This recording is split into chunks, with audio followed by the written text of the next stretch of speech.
Part 1. The Return. The morning sun cast its purple light across the crystal towers of the Zephyrian royal palace. Queen Zerothel stood on her balcony, watching the city below wake up. Her 6 arms moved slowly as she performed her morning ritual. But her heart felt heavy. Today marked 7 years since her daughter Princess Lirelei had vanished. 7 years of searching. 7 years of sleepless nights. 7 years of empty hope. The queen's blue skin had grown pale with worry. The crystal markings on her forehead, once bright with royal power, now seemed dull. Every day she looked at the sky and wondered if today would bring news of her child. Captain Vex, head of the royal guard, approached carefully. His 4 eyes showed concern as he bowed. "Your Majesty, perhaps you should rest." "The doctors say the doctors know nothing," Queen Zerothel said quietly. Her voice carried the weight of a mother's pain.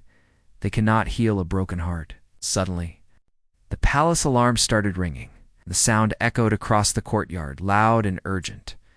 Captain Vex immediately touched his communication device. "What is happening?"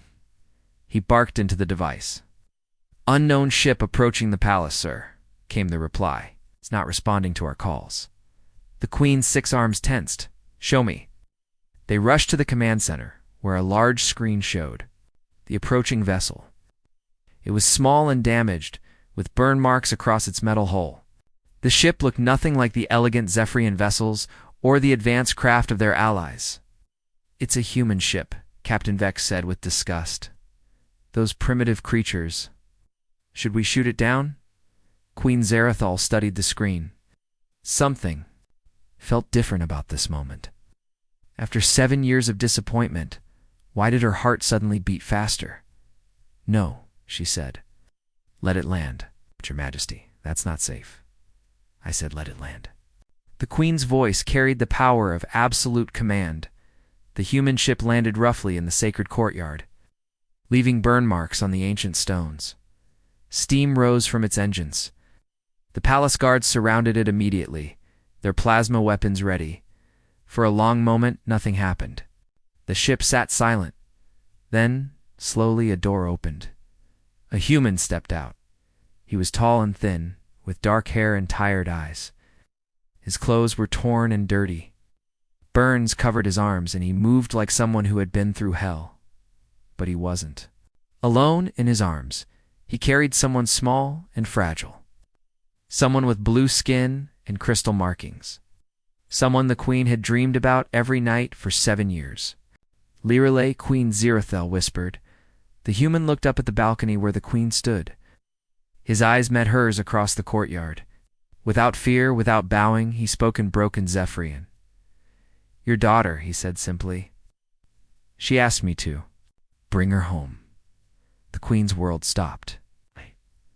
Time seemed frozen. Her 6 arms trembled as she stared at the figure in the human's arms. The crystal markings were there, the shape of her face, the small scar on her left hand from a childhood accident. It was really her. Lirelei. The queen's voice broke as she rushed down to the courtyard. The guards raised their weapons at the human, but he didn't move, just stood there, holding the princess gently like she was made of glass. Princess Lirelei looked different. She was older now, almost 25, but her eyes seemed empty, like she had seen terrible things. Her crystal markings were dim, and she was too thin. "Your Majesty, stay back," Captain Vex shouted. "This could be a trick." But Queen Zerothel pushed past her guards. She reached out with shaking arms toward her daughter. The human carefully placed Princess Lirelei into her mother's embrace. The moment they touched, Lirelei's eyes seemed to focus for the first time. She looked at her mother's face and whispered. "Mama." Queen Zerothel began to cry. 7 years of pain poured out as she held her child. "My baby, my precious baby, I thought you were dead." The palace doctors rushed forward with medical equipment. They began scanning the princess immediately. "She's alive but weak," Dr. Zenth announced. "We need to get her to the medical wing immediately." As they prepared to take Lirelei away, she reached out weakly toward the human. Her fingers barely touched his hand. "He saved me from the dark," she whispered.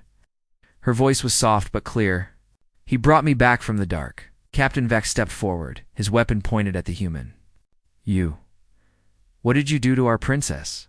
Where has she been? The human looked tired. Very tired.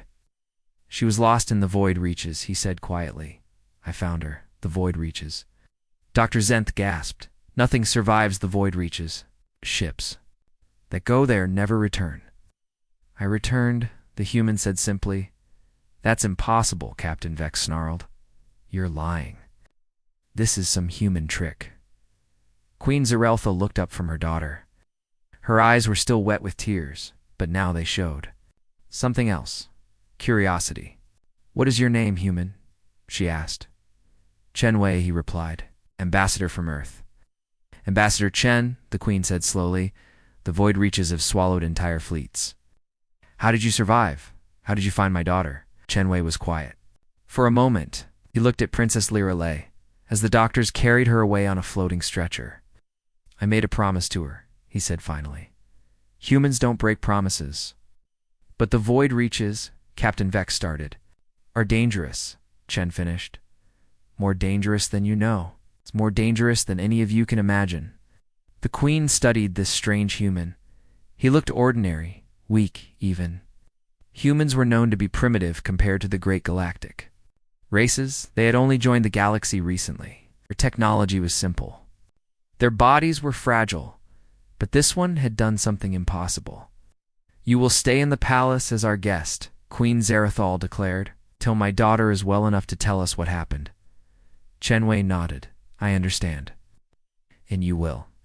Tell us everything, Captain Vex added firmly. Where you found her, how you survived, why you really brought her back. Some things, Chen Wei said quietly, are better left unknown. He looked up at the purple sky, and for just a moment, the queen saw something in his eyes. Something that made her crystal markings pulse with an ancient warning. Fear. What could make a human who survived the void reaches look afraid? As the guards escorted Chen Wei into the palace, Queen Zerethel held her daughter's hand one more time. Before the doctors took her away, Mama, Lirelei whispered. He's not like the others. He's not like anyone. He went into the dark for me. Rest now, my child, the queen said softly. But as she watched the human disappear into the palace corridors, Queen Zerethal wondered what kind of darkness could exist in the void reaches, and what kind of person could survive it. Part 2. The accusation 3 days later, the great meeting hall of the Galactic Council buzzed with angry voices. Representatives from 12 different species sat around a massive circular table.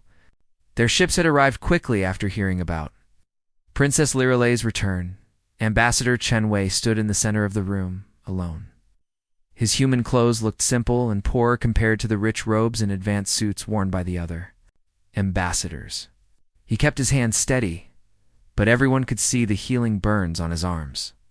The council leader, an ancient creature called Judge Morthan, raised his 3 hands for silence. His species, the Elkari, were the oldest in the galaxy. When he spoke, everyone listened. We are here to discuss serious accusations, Judge Morthan said in his deep voice. The Zephyrian Empire claims that humans kidnapped Princess Lirelei. 7 years ago, Queen Zerethal sat at the table, her 6 arms folded. Her crystal markings glowed with anger. Council members, this human wants us to believe he rescued my daughter, but I have evidence that proves otherwise. She stood up and activated a holographic display. Images appeared in the air above the table. 7 years ago, when my daughter disappeared, our sensors detected human ships near our borders, the Queen said. Ships that had no business being there. The images showed radar readings and ship signatures. Chen Wei watched quietly. Furthermore, the Queen continued, this human ship contains technology far beyond what Earth should possess. How does a primitive species build vessels that can survive the void reaches? A new voice spoke up. It belonged to Prosecutor Veltar, a synthery with cold reptilian features. His species were known as the galaxy's best lawyers and investigators. Honored Council, Veltar hissed, the evidence is clear. Humans planned this kidnapping years ago. They took the princess, hid her somewhere, and now return her to gain political favor. Murmurs of agreement came from around the table. Many species still saw humans as newcomers who couldn't be trusted. The timing is suspicious, added Ambassador Crix from the Montari Empire. Earth has been asking for full council membership. For months, what better way to gain support than by rescuing a royal princess? Chen Wei finally spoke. His voice was calm and quiet. Where are the other human ambassadors? Why am I the only one here? Judge Morthen looked uncomfortable. The other Earth representatives are ... delayed. Technical problems with their transport. You mean they've been detained? Chen Wei said. It wasn't a question. That is a serious accusation, Prosecutor Veltar said. Do you have proof? Chen Wei smiled sadly. Do you have proof that humans kidnapped the princess? We have evidence, the Queen started. You have coincidence, Chen Wei interrupted. Ships near your borders could mean anything. Advanced technology could come from many sources, then explain it. Captain Vex shouted from where he stood behind the Queen. Explain how you survived the void reaches. Explain how you found her. The room fell silent. Everyone waited for Chen Wei's answer. Chen Wei looked around at all the alien faces staring at him. Some showed curiosity. Most showed suspicion. A few showed fear. You want explanations? He said slowly. But you're not ready for the truth. Try us, Judge Morthen said. The truth is that something lives in the void reaches, Chen Wei said. Something that makes your nightmares look like pleasant dreams. Something that has been feeding on starlight and consuming entire worlds. Several council members laughed. Ambassador Crix slammed his hand on the table. Or human lies, he said. The void reaches are empty space with dangerous radiation, nothing more. If that's true, Chen Wei asked, then why do your ships disappear there? Why does no one ever return? Space anomalies, Prosecutor Veltar said. Natural phenomena that destroy ships. Natural phenomena don't build cities, Chen Wei said quietly. The laughter stopped. Cities. Judge Morthen leaned forward. What cities? Chen Wei reached into his jacket. Immediately, security guards raised their weapons. But he only pulled out a small recording device.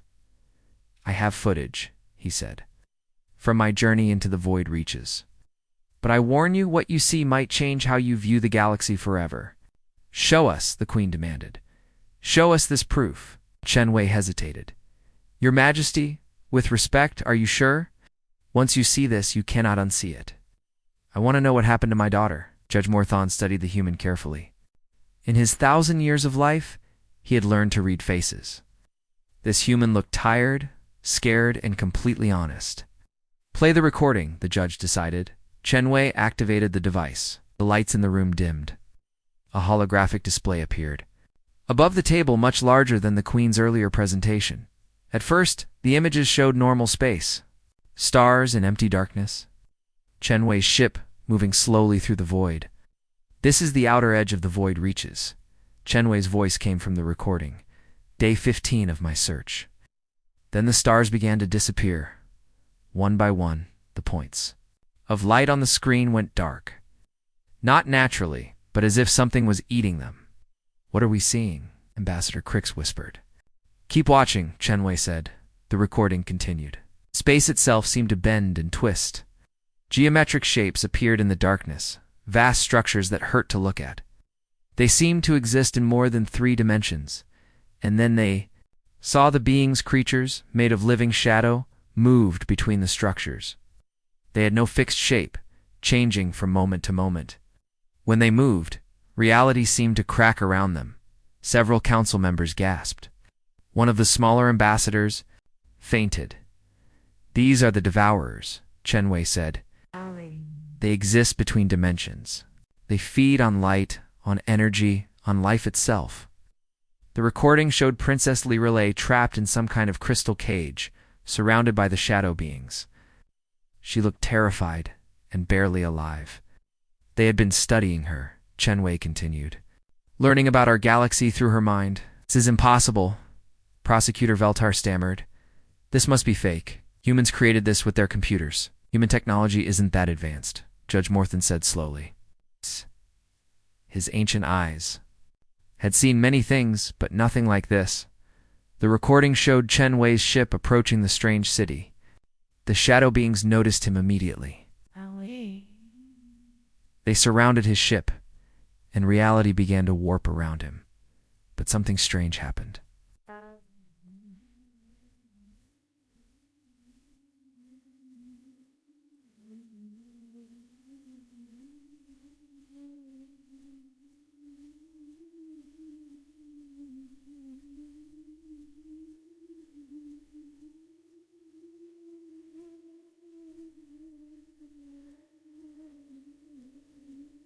Curious.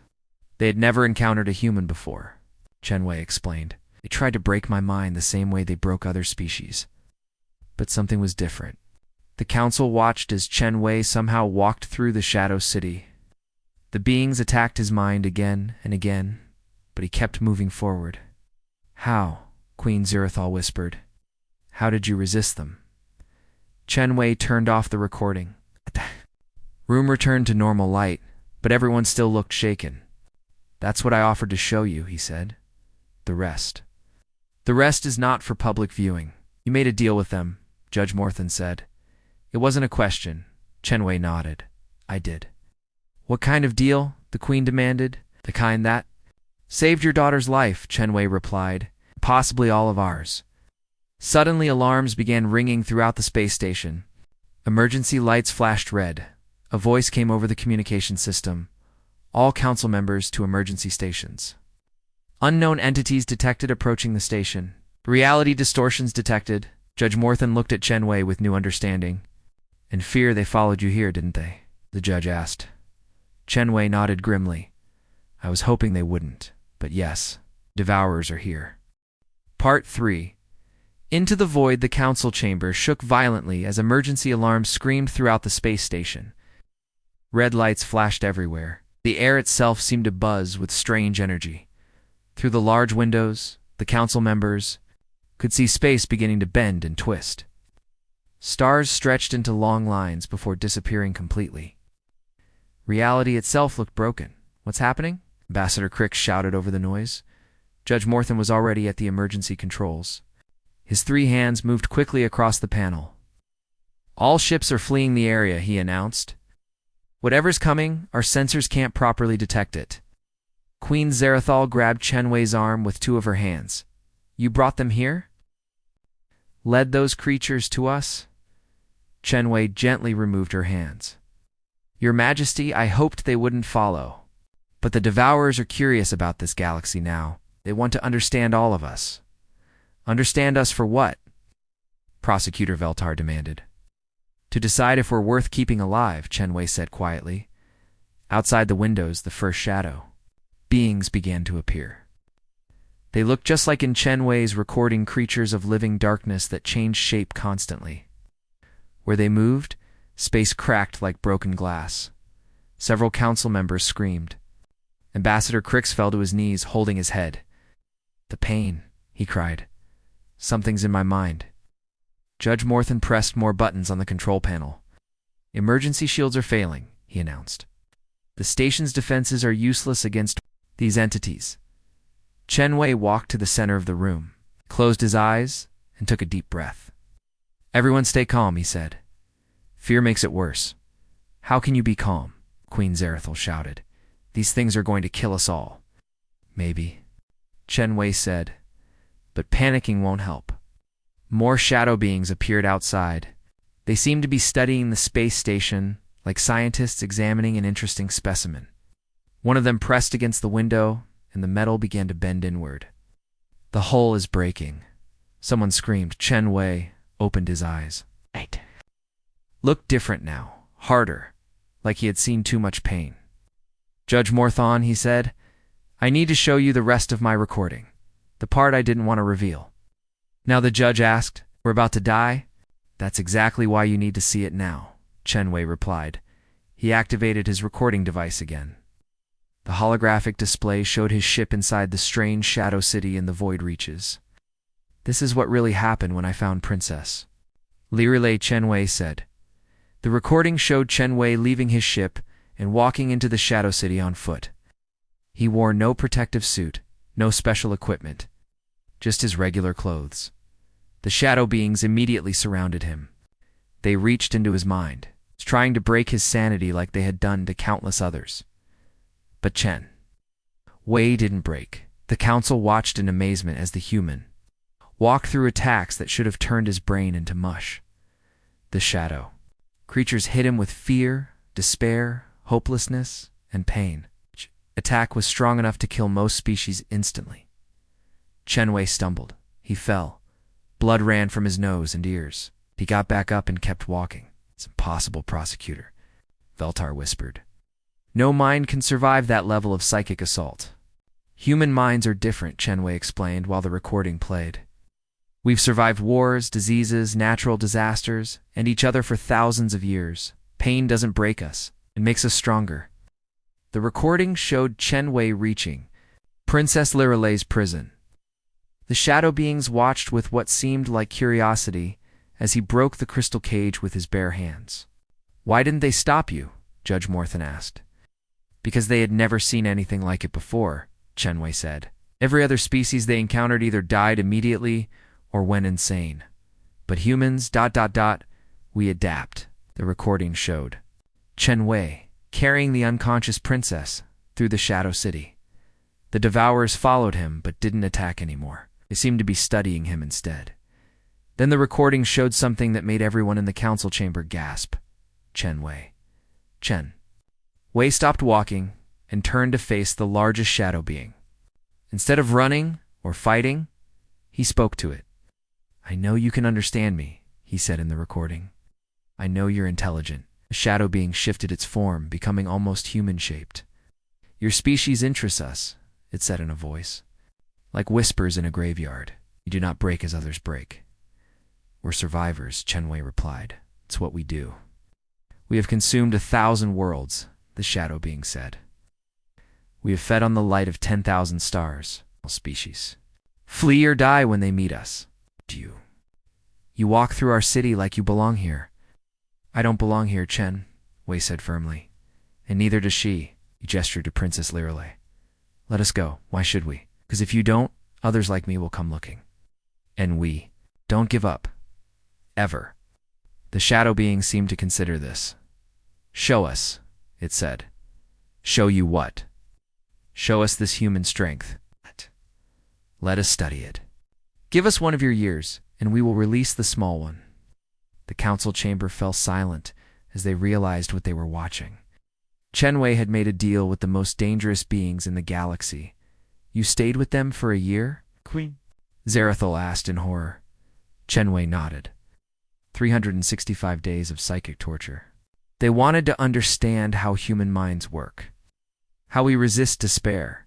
How we find hope in darkness. That should have killed you, Judge Morthen said.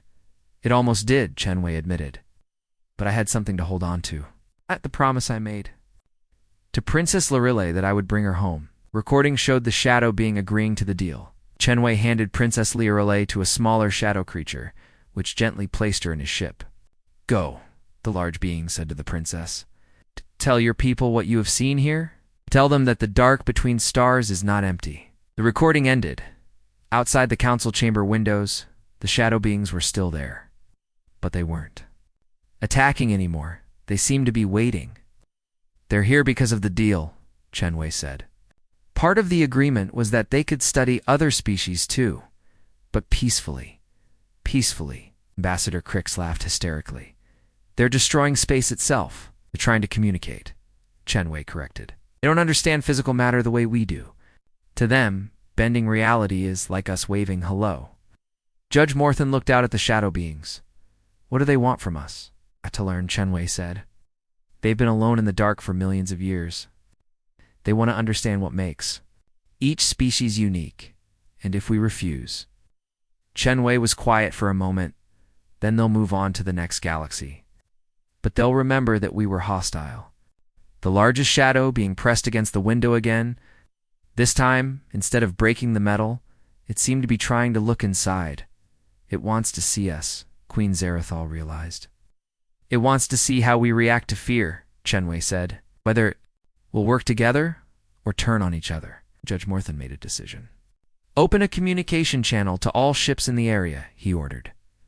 Sir, Most ships have already fled, came the reply. Then broadcast to whoever is still listening, the judge said. He looked at Chen Wei. What do we tell them? Chen Wei walked to the window and placed his hand against the glass. The shadow being on the other side seemed to focus on him. Tell them the truth, Chen Wei said. That humanity has made first contact with something beyond our understanding, and that we're not afraid. The shadow being's form shifted, becoming less threatening and more curious. Speak for all of us, Judge Morthen said to Chen Wei. You're the only one they'll listen to. Chen Wei nodded and activated the communication system. This is Ambassador Chen Wei of Earth, he said. To all ships in the area, do not attack these beings. They are not our enemies. They are neighbors we never knew we had. The shadow beings outside began to change. Their forms became more stable, less chaotic. Space around the station slowly returned to normal. They're listening, Queen Zerathol whispered. They're learning, Chen Wei corrected. Just like we are. Part 4. The Price of Salvation. The communication channel crackled to life across the galaxy. Chen Wei's message reached every ship, every planet, every space station within 100 light years. This is Ambassador Chen Wei of Earth. The beings, you see, are called Devourers. They are not here to destroy us. They are here to learn about us. In the council chamber, everyone watched as more shadow beings appeared outside the windows. But now they moved differently, slower, more careful. Like they were trying not to frighten anyone. Judge Morthen activated his personal scanner and pointed it at Chen Wei. The readings made his 3 eyes widen in shock. Human, he said quietly. Your brain patterns, they're not normal. Chen Wei touched his forehead where a thin scar was barely visible. A year of psychic torture changes you. The Devourers didn't just study my mind. They modified it. Modified it how? Queen Zerathol demanded. They needed to understand human mental resistance, Chen Wei explained. So they broke down every defense I had, then watched how I rebuilt them, over and over again. Each time I became a little different. Prosecutor Veltar stepped backward. You're not fully human anymore. I'm still human, Chen Wei said firmly. But I can do things now that I couldn't do before. I can sense the Devourer's thoughts. I can survive in the spaces between dimensions, and I can feel when they're coming. The largest shadow being outside pressed against the window again. This time, Chen Wei pressed his hand to the glass from the inside. Where their forms touched, the window became transparent from both sides. The shadow being's voice filled the chamber, speaking without sound directly into their minds. The small, bright one speaks truth, it said. We came to learn, but we learned something unexpected. What did you learn? Judge Morthen asked. That not all flesh beings are weak. This one endured our deepest probings and remained himself. His species may be ... valuable. Ambassador Crick stood up shakily. Valuable for what? The shadow being's form shifted, showing images within its darkness. The council members saw flashes of vast, empty spaces between galaxies, of dead worlds floating. In eternal night, of civilizations that had risen and fallen before their own species had even evolved. We have wandered the dark for eons, the being said. We have seen empires rise and crumble to dust. We have watched species destroy themselves with war, greed, and fear. Always, we remained alone. Why? Queen Zerathol asked. Because no others could survive contact with us. Their minds shattered. Their souls dissolved into chaos. But this human, he not only survived, he argued with us. He made demands. He showed us something we had forgotten. What? Hope. The word hung in the air, like a prayer. The shadow being continued. Hope is a strange concept to us. We exist in the spaces where hope dies. But this human carried hope even through our worst torments. When we broke his body, he hoped for healing. When we shattered his mind, he hoped for sanity. When we threatened to keep him forever, he hoped for home. Chen Wei looked down at his hands. They were shaking slightly. It wasn't just hope, he said quietly. It was stubbornness. Humans are too stupid to know when to give up. Several council members laughed nervously. but the shadow being's attention focused on Chen Wei with something like affection. Yes, it said, stubbornness, another concept we had not encountered. Most species, when faced with inevitable doom, accept their fate. But humans, humans spit in doom's face and keep fighting. That's what saved Princess Lirelei, Chen Wei explained. To the council. The devourers were going to study her until her mind broke completely. But I convinced them that humans would keep coming to rescue her, no matter how dangerous it was. And would you have? Judge Morthan asked. Yes, Queen Zarathal answered before Chen Wei could speak. After seeing this human's actions, I believe they would have sent armies into the void reaches to save one alien princess. The shadow being pulsed with what might have been amusement. The queen speaks wisdom. Your species does not abandon its own. But more interesting, it does not abandon others either. That's why you made the deal, Prosecutor Veltar realized. You weren't just saving the princess. You were protecting Earth from their curiosity. Chen Wei nodded. If I hadn't volunteered, they would have eventually found Earth anyway. They would have studied humans by force. Millions could have died. So you sacrificed yourself for your entire species, Judge Morthan said with new respect. And for yours too, Chen Wei added. The deal included a promise that they would avoid all inhabited systems until they learned to communicate without causing harm. The shadow being confirmed this. The human taught us that flesh beings are fragile in ways we did not understand. Your minds cannot survive direct contact with our thoughts. Your bodies cannot exist in the spaces we call home, so we learned to translate ourselves. That's why space isn't breaking apart anymore, Queen Zarathal observed. The stars outside had returned to normal, and the reality distortions were gone. Yes, we now filter our presence through the human's modified consciousness. He serves as a bridge between our kinds. Ambassador Crix looked horrified. You mean he's connected to those things permanently? I volunteered, Chen Wei said simply. The alternative was watching the galaxy burn as they tried to understand us through trial and error. Judge Morthan studied the human with ancient eyes. What does this connection cost you? Chen Wei hesitated. Sleep is difficult. I dream their dreams sometimes. I see the death of stars. I feel the weight of eons. Sometimes I forget what it feels like to be completely human. That's horrible, Queen Zarathal whispered. Maybe Chen Wei agreed. But Princess Lirelei is alive. Earth is safe. And now, for the first time in millions of years, the devourers aren't alone in the universe. The shadow being's form became more solid, almost human-like. The connection works both ways, it said. Through this human, we have learned about friendship, loyalty, and sacrifice. Concepts we thought were myths. We have also learned about music, laughter, and love. Love, Prosecutor Veltar asked skeptically. The human's love for his species. The queen's love for her daughter. The council's love for peace and order.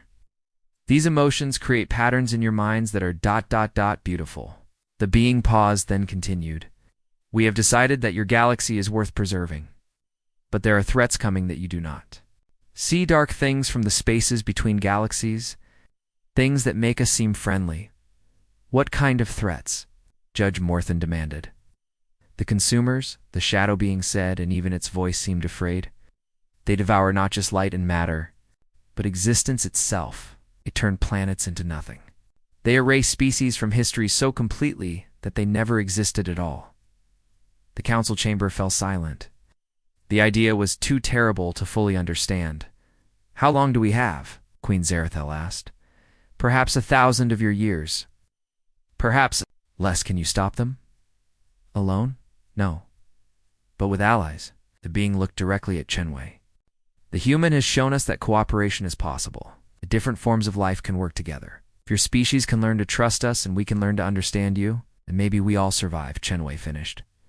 Judge Morthan made a decision that would change galactic history. Ambassador Chen Wei, he said formally, on behalf of the Galactic Council. I offer Earth full membership with all rights and privileges. Furthermore, I propose that humanity serve as official ambassadors between our species and the devourers. Except, Chen Wei said without hesitation. The shadow being pulsed with satisfaction. Then let us begin your education. There is much you need to learn about the true nature of the universe. Outside the windows, more shadow beings appeared, but now they looked less frightening and more hopeful. What happens now? Queen Zarathil asked. Chenwei smiled, though his eyes showed the weariness of carrying two kinds of consciousness. We prepare for war, he said. The biggest war the galaxy has ever seen. And for the first time in cosmic history, the monsters are on our side. Part 5. Humanity's stand 6 months had passed since the first contact with the Devourers. The galaxy had changed in ways no one could have imagined. Princess Lirelei sat in her mother's garden. Fully recovered and stronger than ever, she was reading reports from the new human devourer research station when Chenwei arrived for their weekly meeting. How are you feeling today? She asked him in perfect English. Learning human languages had become popular across the galaxy. Chenwei sat down. Beside her, his hair had turned partly gray, and his eyes held depths that seemed older than his years. Better. The connection is getting easier to manage. Any word from the deep space monitors?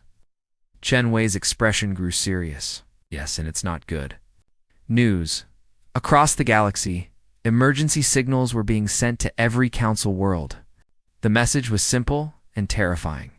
The consumers have arrived, earlier than expected. On the council space station, now expanded with both human and devourer technology, Judge Morthan called an emergency meeting. Representatives from all member species gathered, along with several shadow beings who had learned to take more comfortable forms.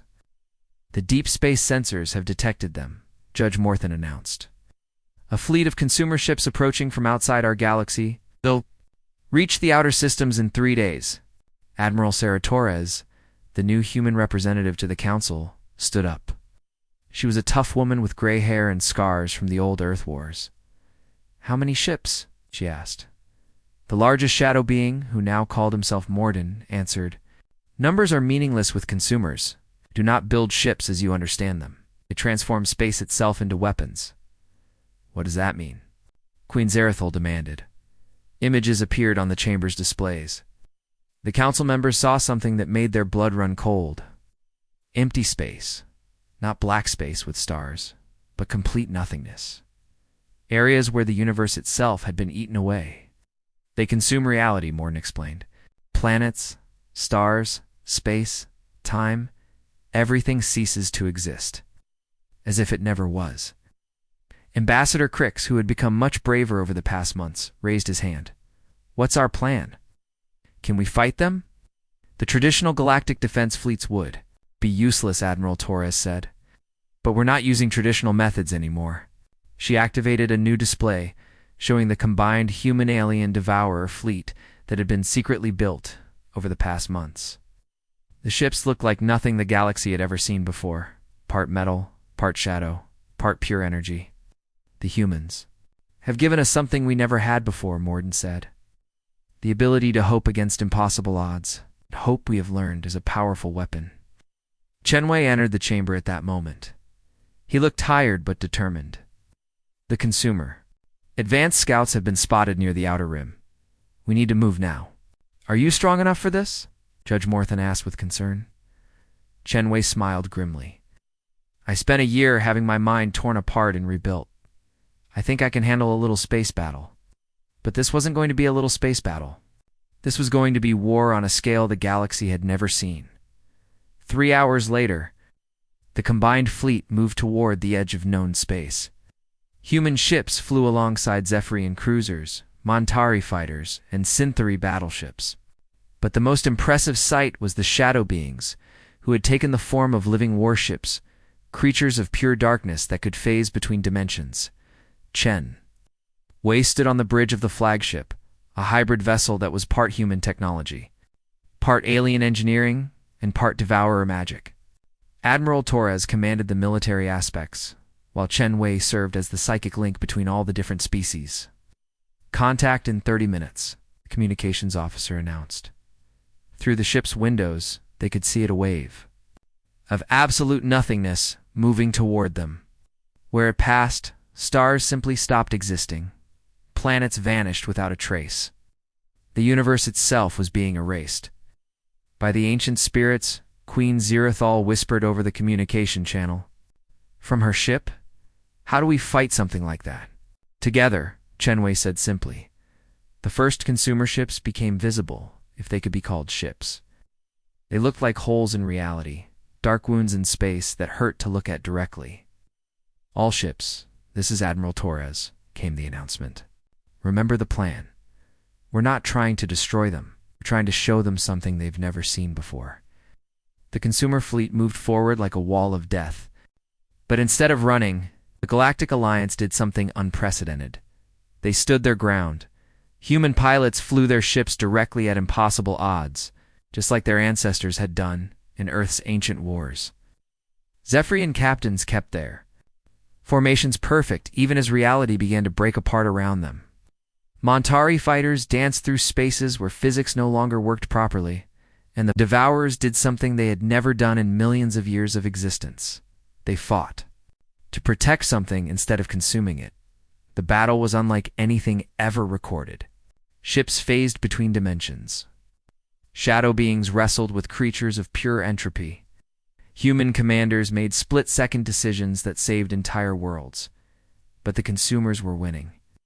We're losing too many ships, Admiral Torres reported. Grimly, the outer defense line is collapsing.